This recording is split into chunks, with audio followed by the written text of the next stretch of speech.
Eyüp abi. Bunlar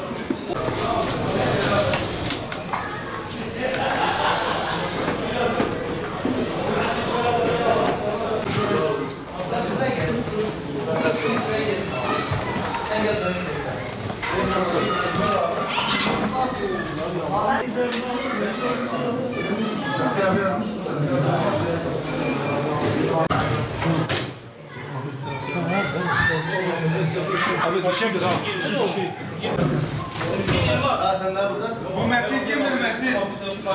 Metin.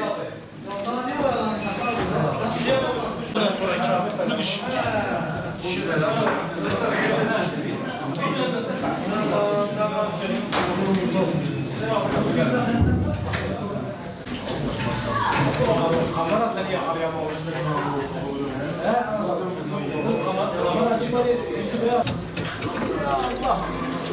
Ahmet abi erkek. Bu arkadaki erkek.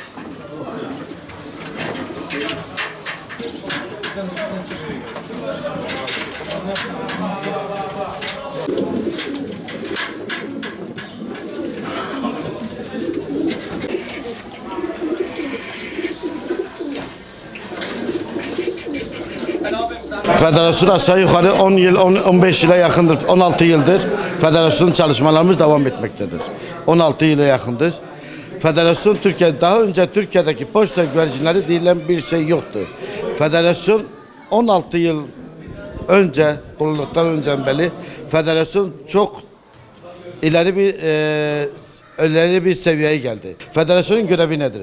Federasyon Türkiye'deki dünyada FCK'de Türkiye'deki olan posta güvercinleri temsil etmek, posta güvercinleri olan sıkıntıları gidermek ve posta güvercinleri güzel bir şekilde dernekleri toplu olarak yarış yaptırmak.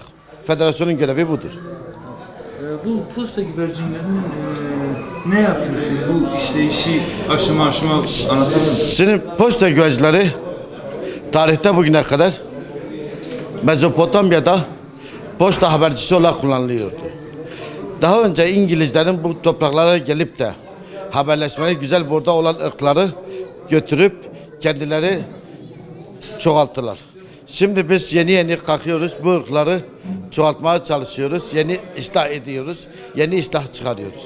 Bu postalar genellikle Avrupa'da bir posta fiyatı 1 trilyon 200 milyara gidiliyorsa, Türkiye'deki bence bu posta güvercinlerimiz daha da güzel ırklar elimizde vardır.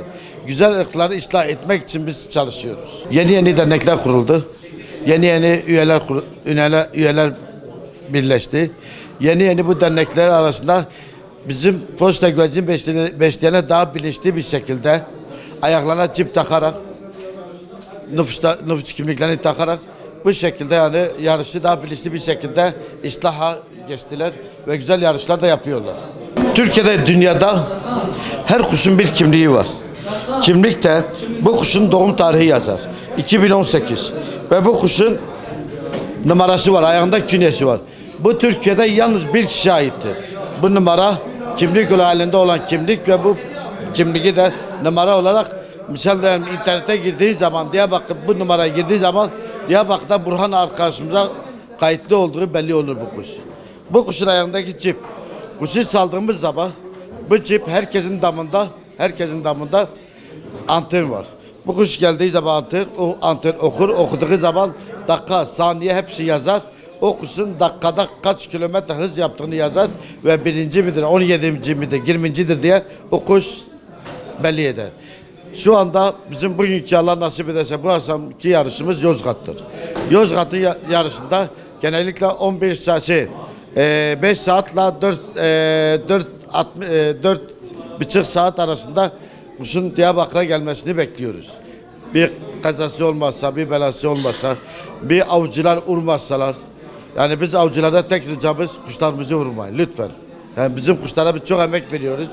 Bir kuşu 3 yıl besliyoruz, 2 yıl besliyoruz. O kuşun ancak ırkını elde ediyoruz. O kuşu da bir avcı bir 150 gram bir et için vuruyorsa yazıklar olsun onlara da. Bu kuşlar hava mesafesi Yozgat 405 kilometredir. 405 kilometre bu kuşları salacaklar. Salım arabasıyla Allah nasip ederse yarın saat 5.30-6.30 civarında havanın güneşin doğumuna doğru salacaklar. Kuşlar Diyarbakır'a doğru güneşin doğduğu tarafa doğuya doğru uçup kuşlar yönünü bulacaklar. Evet, bu kuşlar diyeceksin nasıl yönünü buluyor?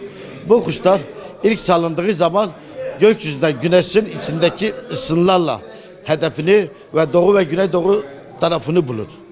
İkinci şey, hedefin istikametini bulduğu zaman yere yatarak 5 metre ile 15 metre arasından yeraltı kaynaklarını takip ederek şu burunun üzerindeki içindeki maddelerle alıcı yani nasıl diyebilirim,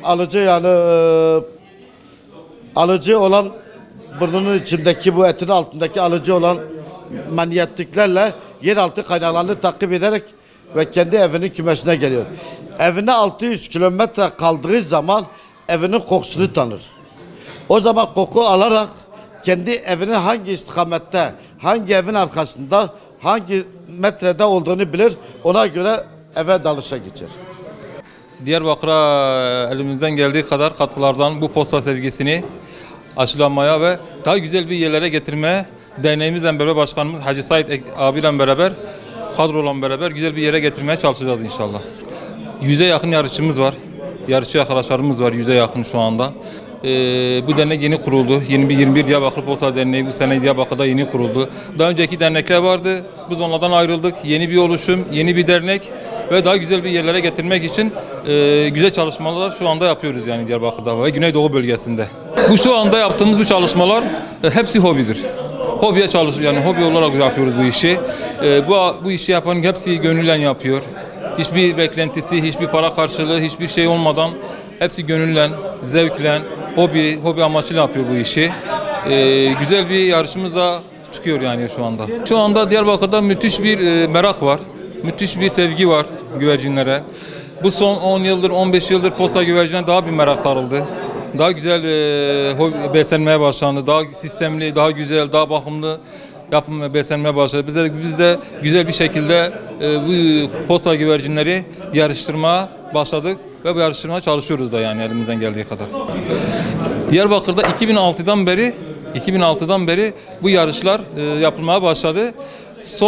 Son diyebilirim ki 2-3 yılın en güzel yarışını şu anda bu sene çıkarıyoruz yani diyebilirim size. Bir kupamız var. Diyelim ki ilk 3'e kupa veriyoruz. İlk 10'a, ilk 15'e sertifika veriyoruz. Ödül olarak da o anki duruma bakıyoruz. Arkadaşlara tatmin edici yani olmasa da dahil yani güzel bir ödül vermeye çalışıyoruz yani. Bu işi yapanlar da yani bu posta güvercini besleyenler de hiçbir tanesi para karşılığı yapmıyor. Hepsi sadece meraktır. Ve her türden, her sektörden, her meslekten arkadaşlar da var içimizde.